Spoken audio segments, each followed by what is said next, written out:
یہ میدان 1880 سے کرکٹ کھیلنے کے بہترین مواقع مہیا کیے ہوئے ہے۔ پویلین میں موجود دنیائے کرکٹ کے شعراء آفاق کھلاڑیوں کے زیر استعمال گیند، بلے، یونیفارم اور یہاں ہونے والے 2 ٹیسٹ میچوں کے سکور کارڈ خصوصی توجہ کے حامل بنے رہتے ہیں۔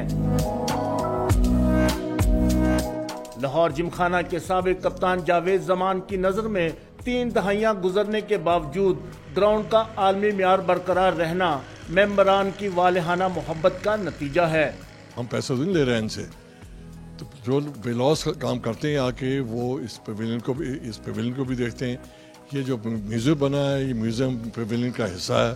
ٹیسٹ سینٹر کا اعزاز حاصل کرنے والے اس گراؤنڈ پر نہ صرف پاکستان، بھارت اور ویسٹ انڈیز کے خلاف ٹیسٹ میچ کھیل چکا ہے بلکہ آج بھی یہاں فرسٹ کلاس سمیت ہر سطح کی کرکٹ کھیلی جاتی ہے۔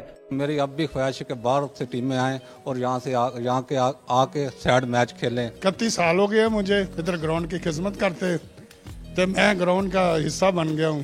میچ لڑکیوں کا ہو یا لڑکوں کا، لاہور جم خانہ میں کرکٹ کھیلنے کا سلسلہ سال بھر جاری رہتا ہے۔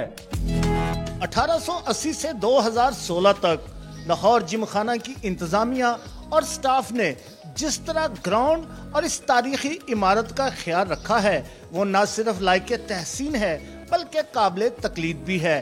کیمرہ مین انور خان کے ساتھ آفتاب احمد تابی، ڈان نیوز، لاہور۔